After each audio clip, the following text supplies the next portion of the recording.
اب تشدد کا سلسلہ شروع ہو گیا تھا۔ میں زیادہ تفصیل میں نہیں جانا چاہتا۔ کوئی ایسی اذیت نہیں تھی جو انہوں نے ہمیں نہ دی ہو۔ بجلی کے جھٹکوں سے لے کر چھت کے ساتھ الٹا لٹکانے کے علاوہ ہمیں ننگا کر کے ہمارے جسموں کو گرم گرم پگھلی ہوئی موم ڈالی گئی۔ 2 آدمی مسلسل ہمارے سروں پر آہستہ آہستہ لکڑی کی ہتھوڑیوں سے ضرب لگاتے رہے۔ کیمپ کمانڈر گہرے سانولے رنگ کا بدشکل آدمی تھا اور صوبہ تامل ناڈو کا لگتا تھا۔ اس کا اردو بولنے کا انداز جنوبی ہند کے رہنے والوں کا تھا۔ انتہائی سنگ دل آدمی تھا، ہمیں اذیت دے کر خوش ہوتا تھا۔ اس کے ساتھ ایک دوسرا افسر بھی تھا جو بڑی صاف اردو اور انگریزی بول لیتا تھا۔ وہ ہم سے پوچھ گچھ کرتا جاتا تھا۔ وہ بار بار ہم سے یہی پوچھتا کہ ہمارے ساتھ اور کون کون دلی آیا ہوا ہے۔ انہیں یقین ہو چکا تھا کہ ہم دونوں پاکستانی جاسوس یا دہشت گرد ہی ہیں اور دلی میں دہشت گردی کی نیت سے داخل ہوئے ہیں۔ ہم نے ایک ہی چپ سادھ رکھی تھی، ہر قسم کی اذیت برداشت کر رہے تھے، مگر زبان پر یہی کلمات تھے کہ ہم پاکستانی جاسوس نہیں ہیں، ہم جلندھر کے رہنے والے مسلمان ہیں اور درگاہ شریف پر حاضری دینے آئے ہوئے تھے۔ پورا 1 مہینہ وقفے سے ہم پر اذیت ناک تشدد ہوتا رہا۔ اس کے بعد جب ہمیں واپس پہلے والی کوٹری میں لا کر ڈال دیا گیا تو ہم میں اتنی سخت بھی نہیں تھی کہ سر اٹھا کر ایک دوسرے کو دیکھ بھی سکتے۔ 2-3 دن تک ہم اسی نیم مردہ حالت میں ہی پڑے رہے۔ اس کے بعد ہمیں کچھ ہوش آیا تو سلطان نے مجھ سے کہا، یہ لوگ ہمیں چھوڑیں گے نہیں، بہت جلد تشدد کا دوسرا راؤنڈ شروع ہوگا۔ یہ اس انتظار میں ہے کہ ہماری کھوئی ہوئی توانائی تھوڑی بحال ہو جائے۔ میں نے کہا، سلطان بھائی، جیسے بھی ہو ہمیں یہاں سے فرار ہونے کی کوئی تدبیر سوچنی چاہیے۔ سلطان کا چہرہ ایک طرف سے سوجا ہوا تھا اور وہ کہنے لگا، یہ کوئی قیدی کیمپ لگتا ہے، اگرچہ ابھی تک ہماری سوا دوسرا کوئی قیدی نظر نہیں آیا، لیکن یہاں سیکیورٹی کے تمام انتظامات قیدی کیمپ والے ہی ہیں۔ چاروں طرف خاردار تار لگے ہیں، مچان پر سرچ لائٹیں نصب ہیں اور مشین گنوں کے مورچے بھی بنے ہوئے ہیں۔ مفرور قیدیوں کے پیچھے دوڑانے والے خونخوار کتے بھی ہیں۔ یہاں سے فرار بظاہر ناممکن لگتا ہے۔ اتنی باتیں کرنے سے ہی ہم پر نقاہت طاری ہو گئی۔ ہم خاموش ہو گئے اور آنکھیں بند کر کے فرش پر ہی پڑے رہے۔ دوپہر کو ہمیں کھانے کو ابلے ہوئے چاول اور ذرا صاف سبزیوں کا سوپ دیا گیا۔ بعد میں کھانے کو گولیاں بھی دی گئیں۔ سلطان نے کہا، یہ لوگ ہمیں پھر سے ٹارچر کرنے کے لیے تیار کر رہے ہیں۔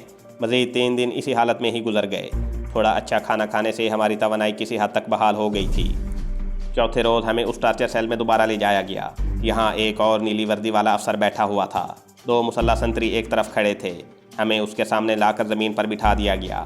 اس افسر نے خلاف توقع بڑی خوش اخلاقی سے ہمارا حال چال پوچھا اور کہنے لگا، دیکھو بھائی، ہمیں تم سے کوئی دشمنی نہیں ہے۔ ہمیں معلوم ہے کہ تم نے کوئی دہشت گردی نہیں کی۔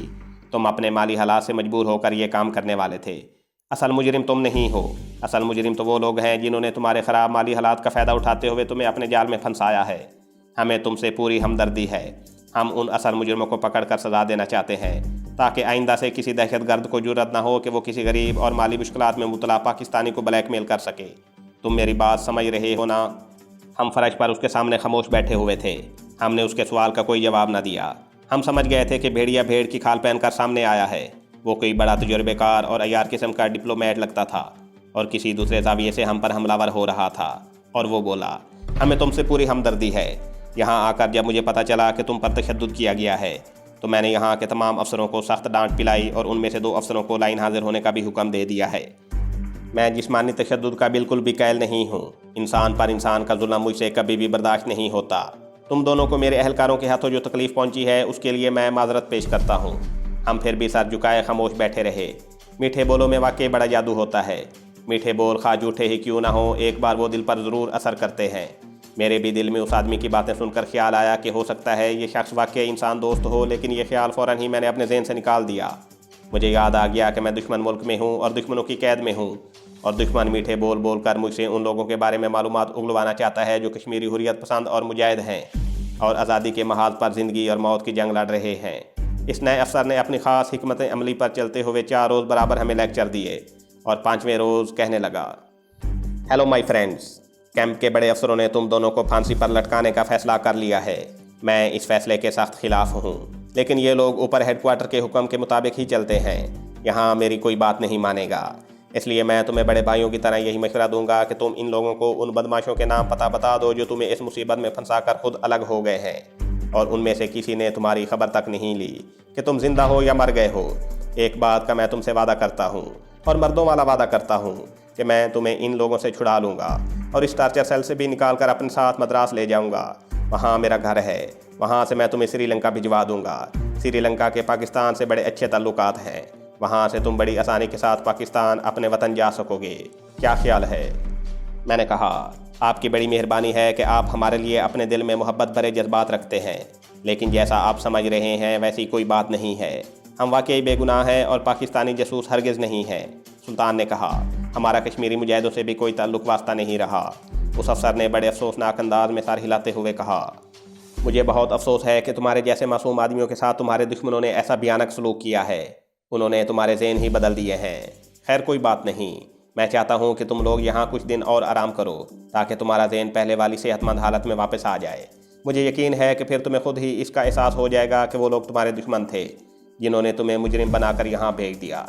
یہ چلاک اور عیار ترین افسر اٹھ کر کھڑا ہوا۔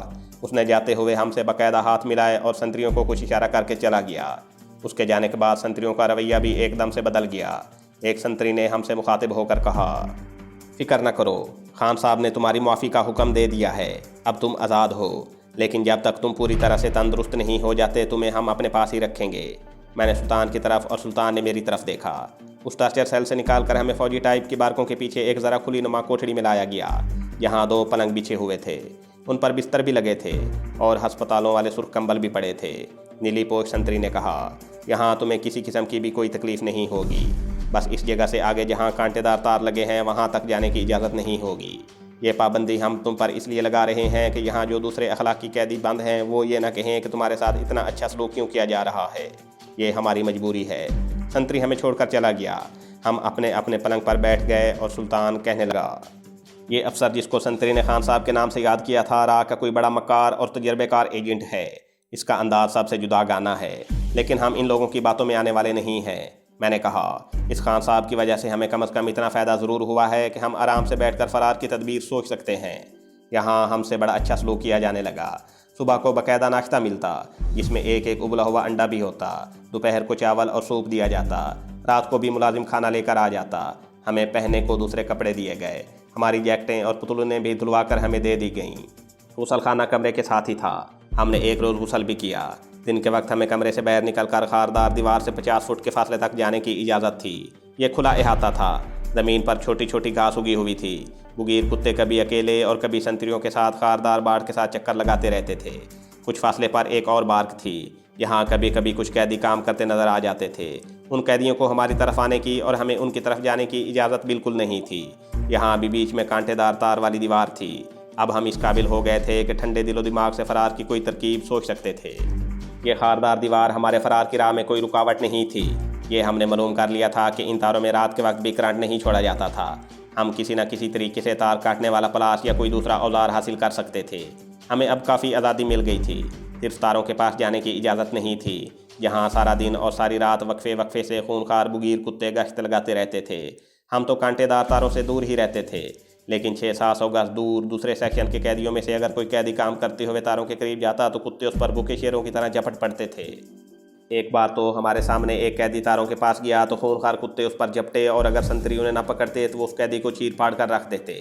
ہمارے فرار کی راہ میں بھی یہی بگیر کتے سب سے بڑی رکاوٹ تھے۔ ان کی موجودگی میں وہاں سے ہمارا فرار ہونا ممکن نظر نہیں آتا تھا۔ رات کو چاروں مچانوں کی سرچ لائٹس کانٹے دار تاروں والی دیوار پر گھومتی رہتی تھیں۔ ان کی روشنی اتنی تیز ہوتی تھی کہ گھاس کا تنکا بھی نظر آ جاتا تھا۔ ہمارے پاس وقت بھی زیادہ نہیں تھا۔ ہمیں آرام کرنے کی جو مہلت دی گئی تھی وہ کسی بھی وقت ختم ہو سکتی تھی کہ ہم پر اذیت اور وحشیانہ تشدد کا سلسلہ دوبارہ شروع ہو سکتا تھا۔ میں اور سلطان ہر وقت اسی فکر میں رہتے تھے کہ فرار کی کون سی ترکیب کارگر ثابت ہو سکتی ہے۔ کچھ سمجھ میں نہیں آ رہا تھا۔ آخر سلطان بولا، کیمپ کے اندر ہر ہفتے ایک ٹرک کھانے پینے کے راشن کی سپلائی لے کر آتا ہے۔ مجھے تو ایک ہی راستہ دکھائی دیتا ہے کہ کسی طریقے سے ہم اس ٹرک میں چھپ کر بیٹھ جائیں اور اسی کے ساتھ ہی قیدی کیمپ سے باہر نکل جائیں، لیکن اس کا امکان صرف 1% ہے۔ بہرحال ہم نے سپلائی والے ٹرک کے ذریعے فرار ہونے کی اسکیم پر غور و فکر شروع کر دیا۔ ہم صبح ناشتے کے بعد کمرے کے آگے گھاس پر آ کر بیٹھ جاتے تھے۔ ایک دن ہم دونوں بیٹھے تھے کہ ایک چھوٹے ریچھ جتنا خونخوار بادامی رنگ کا کتا ادھر ادھر سے بو سونگتا ہمارے پاس آ گیا اور ہمارے ارد گرد چکر لگانے کے بعد منہ ہمارے کپڑوں کے ساتھ لگا کر ہماری بو سونگنے لگا۔ ہم اپنی جگہوں پر بالکل ساکت ہو کر بیٹھے رہے۔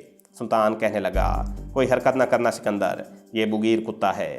بادامی رنگ کا کتا ہمارے کپڑوں کو سونگتا رہا، پھر اچھل کر پرے ہٹ گیا اور منہ اٹھا کر میری طرف تکنے لگا۔ میں اپنے ساتھ ڈبل روٹی کے 2-4 سلائس ساتھ لے کر آیا تھا جن میں بڑے گوشت کی بوٹیاں لگی ہوئی تھیں۔ میں سمجھ گیا کہ کتے نے ان کی بو پا لی ہے۔ میں نے ایک سلائس اور اس کی بوٹیاں کتے کی طرف اچھال دیں۔ کتا بڑے مزے سے کھانے لگا۔ جب کھا چکا تو دم ہلاتے ہوئے پھر میری طرف تکنے لگا۔ میں نے باقی کے سلائس اور بوٹیاں بھی اس کے آگے ڈال دیں۔ کتا بڑے مزے سے انہیں بھی چٹ کر گیا۔ اس کے بعد وہ چلا گیا۔ سلطان بولا، یہ لوگ شاید ان خونخوار کتوں کو تھوڑا بھوکا رکھتے ہیں۔ میں نے کہا، انہیں تھوڑا بھوکا رکھ کر ہی سدھایا جاتا ہوگا۔ دوسرے دن ہم اسی جگہ بیٹھے تھے کہ وہی بادامی رنگ کا بگیر کتا پھر وہاں آ گیا اور میرے سامنے چند قدم دور کھڑا ہو کر دم ہلاتے اور منہ سے ہلکی ہلکی گھراہٹ کی آواز نکالتے ہوئے دیکھنے لگا۔ سلطان بولا، لو بھائی سکندر، تمہارا دوست آ گیا ہے، اب اسے کچھ کھانے کو دو۔ میں جلدی سے کمرے میں گیا اور رات کی بچی ہوئی ڈبل روٹی رات کے باسی سوپ میں بھگو کر لے آیا اور کتے کے آگے پلیٹ میں رکھ دی۔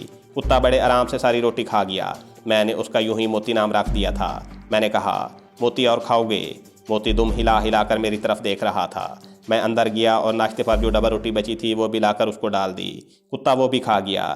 میں نے پیار سے بچکار کر کہا، موتی یار، اب چلتے پھرتے نظر آؤ، میرے پاس تمہارے کھانے کے لیے اور کچھ نہیں ہے۔